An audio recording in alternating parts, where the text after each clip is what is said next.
So my question is very much basic to you. I believe that, as you said, terrorism is a fight against injustice, right? I also believe that terrorism is somehow a fight against the government by common people. किसी इंसान के साथ अगर अन्याय होता है तभी वो जाके मजहब के नाम पे लोग इकट्ठा करता है और फिर he tries to fight against whatever has happened to him.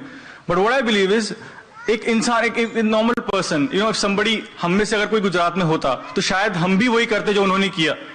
मतलब और आप क्या कर सकते हैं? आप पुलिस पे आपको भरोसा नहीं है, जुडिशियल सिस्टम 10 साल लगा देगी, तो एक नॉर्मल इंसान के पास कौन सा ऑप्शन बचता है अगर उसके साथ कुछ बुराई हो तो? What would your advice be to a normal man like me if something like this happens to me? Brother, what should we do? I agree with you. What you are saying is that if it happened with you or me, when we see our family members being killed in front of us, our mothers and our sisters being raped, our houses being, what will you do? And I agree that what you do the same thing. A normal human being will do that. That's normal. Unless we have so much faith in Almighty God.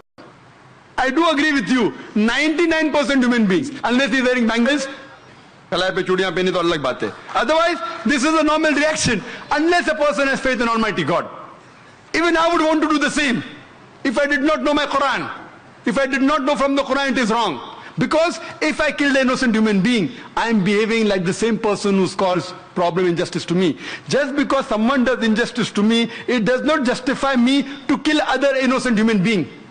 Just because somebody has robbed me, I can't go and rob a third person. If I catch the person responsible and book him and punish him, that's a different case. But I cannot kill any innocent human being based on the logic of the Quran, that it prohibits you from killing any innocent human being. Because I know the Quran, I will not retaliate in that way.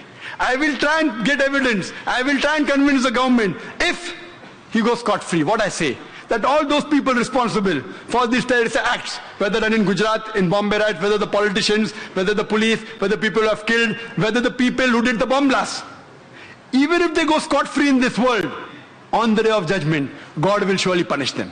So we as Muslims believe, as it's mentioned in the Quran, in Surah Al-Imran chapter 3 verse 185, that kullu nafsin zaikatul maut, every soul shall have a taste of death. But the final recompense is on the day of judgment. Because we believe this life is the test for the hereafter, we leave it. If we cannot do something here, we leave it for Almighty God to do the justice. And inshallah, he'll be punished in the hereafter. If we catch Hitler today, what punishment can you give him? 6 million people answer, what punishment can you give him? You can kill him once. What about the remaining 5,999,910 people?